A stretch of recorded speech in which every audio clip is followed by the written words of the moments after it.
Today's video is brought to you by our media partner, Precision Optical Technologies. Precision Optical Technologies, optical networking redefined. I like this diagram here that gives you a little visualization of what NRZ looks like versus PAM4. So at the top there, NRZ, you've got your amplitude of +1 volt up to +2 volts, and the receiver is able to interpret. It's like Morse code. Is there light or is there no light? And it knows whether it's a 0 or 1 based off of that. Then when you get into PAM4, you're looking at, the four options are +1, +1.33, +1.66, and +2 volts. And one of the requirements when you make this jump from NRZ to PAM4 is you need to have a receiver that has very good OSNR, optical to signal noise ratio. Think of that as, when you see this diagram, is these lasers have to be really tight. If you think of them as being really wide, you have a lot of optical to signal noise ratio. And you could see how, if we widened these lasers in a PAM4, you could see where it could cross over into a different, basically receiver result, and the receiver might completely misinterpret the signal.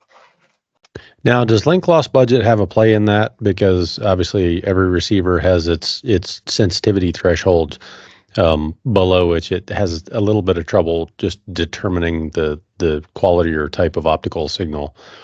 Is link loss a concern in the transition from NRZ to PAM4? I want to say it is. I want to say I've seen on data sheets where there is some. I can't say one way or the other. Intuitively, it makes me think yes, there's got to be. I've seen data sheets call out FEC and receiver sensitivity. I'm not sure off the top of my head if I've seen it where it calls out receiver sensitivity using NRZ versus PAM4. So Okay, sorry for the curveball. I might have just made that up. No, I don't think it's a dumb question. I think I got some homework to do now. So yeah, we wouldn't want you to leave empty-handed, Yorick. We're all learning, right? That's right. That's the whole point. Yeah. All right. Well, thank you for that. That actually does help clear up the difference between the NRZ non-return to zero versus the PAM4, and it's interesting to think about the different states in a digital world. We tend to think of it in binary states of ones and zeros, but this actually gives us a sense that there's maybe some space in between ones and zeros, or combinations of bits and to create different states. So that's pretty fascinating. Yeah. And then this was the diagram I was wanting to get to earlier when I introduced coherent. So I like to think of these as basically like dartboard diagrams of sorts. So within the x-axis here, that's your amplitude.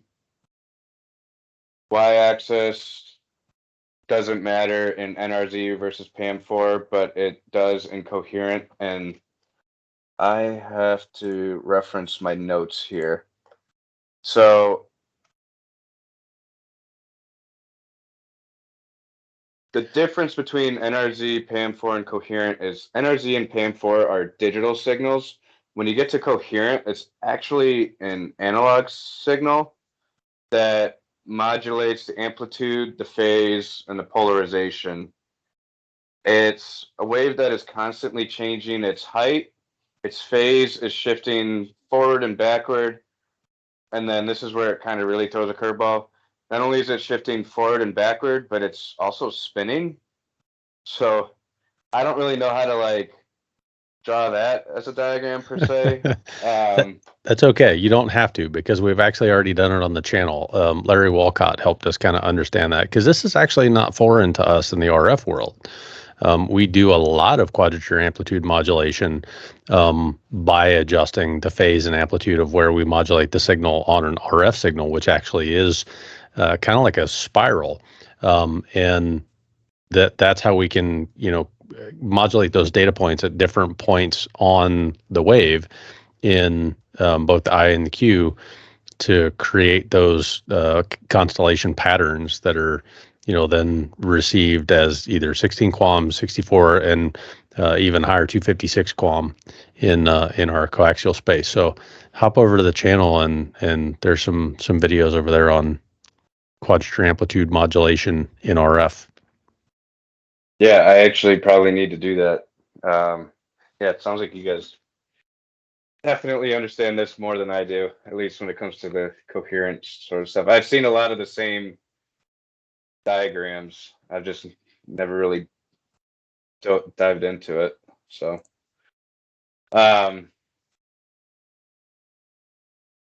it's there's one that I really, sorry if, I hope this doesn't mess up our recording or anything here. That's Here's right. one slide I'm trying to find. That's what editing is for. Yeah, I need to open up a different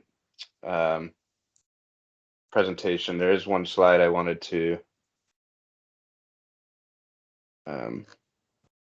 pull up. I do want to get to the chromatic dispersion slide too, if it's still in this deck. I know it was on a deck we talked about before. That is the one I wanted to get to, and I think it's on a different file that I'm working with, so I'm going to pop that open now. Okay. All right. So, chromatic dispersion. This slide is going to explain why we see 1 gig SFPs capped at about 160 kilometers, why 10 gig is capped to about 80 kilometers, and then why 25 gig is limited to about 15 kilometers. And it has to deal with chromatic dispersion. So what you see on that diagram on the left side of the slide, you've got your ideal bit form, right? What happens with chromatic dispersion is as a signal is traveling through a fiber, it's bouncing all over the place. And so the physical path that it might take at the far end might be a little bit different than the path of the signal that is in front of it or behind it. And ultimately, what you could have happen is some overlap or interference on the far end of the link because of all the, basically dispersion, right? Like the way it's bouncing off of the walls inside the fiber. And that's the amazing thing about fiber that, when I first understood it took a minute to wrap our head around, because we think about the propagation of light in our everyday environment as propagating through the air, right? And, light in all of its forms, whether it be as a wave or as a particle, just sort of propagates everywhere through the medium of the air. Or we think about the speed of light as it's measured in a vacuum as being unconstrained by any physical medium. But in fiber, it's actually really amazing that there's two different pieces of glass that have different densities or clarities, whatever you want to call it. Refractive indices. Or refractive indices, big fancy terms. But where those two come together, it creates a reflective surface, kind of like a mirror.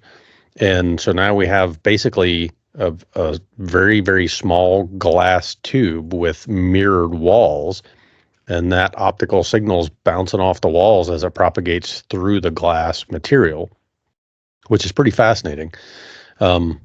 And at a percentage of the speed of light relative to a vacuum, I think it's somewhere in the neighborhood of 66, 67% of the speed of light in a vacuum that it's bouncing through that fiber.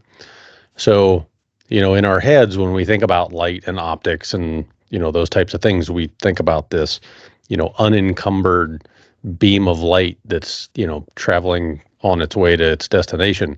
But in reality, inside fiber, there's lots of twists and turns and bends, and it's banging around and they're off the walls. And that can affect the way that the signals propagate over long distances. That's how I think of chromatic dispersion. Yeah, no, that was a really good explanation there. Because it's that physical path too that it's hard to wrap your head around a little bit. It's just because they're all going down the same fiber and it's a really small space, they're all still taking ever so slightly different pathways to get to the far end. Yeah, and we also think of chromatic as color. And that was the other thing it took me a minute to get my head around, is we think about the relationship between wavelength and color, and we have these separate discrete wavelengths or colors that are all propagating through the same fiber if they're muxed together, and all taking a slightly different path inside of that same tiny little fiber. It's fascinating, dude, the way that this stuff actually works at the size, but also at the scale and the amount of data that we're able to transmit through a single piece of fiber, which is, not much bigger than a human hair. And the mechanism by which it bounces around inside of that tiny little piece of glass and maintains its discrete colors and wavelengths to be decoded on the other end is just unbelievable. It's almost like magic, quite frankly. If you showed this to somebody 200 years ago, they'd think you were a wizard or a witch. Yeah. Well, 20 years ago. Come on. That too. It's something like a 10 gig SFP blinks something like 1 billion times per second, and that's how the receiver is able to encode that many bits of data. And then you load up a fiber with 40, 10 gig, that you've got a fiber that's blinking 40 billion times in a second, and you're not going to see it. That's ridiculous to actually get your mind around that. And not only that it's happening that fast, but that it can, 80 kilometers away be looking at that pattern of blinking light, in the billions of times per second, and translate that into something meaningful, like, streaming the Super Bowl this Sunday or something. It's ridiculous to think about. The Chiefs Dolphins playoff game a couple weeks ago, 30% of all internet traffic was on that. And I think we had was that the game that was streamed on Peacock? It had 23 million consecutive subscribers. It was pretty amazing to think about. Most of the people that were consuming data traffic over the internet were watching that football game.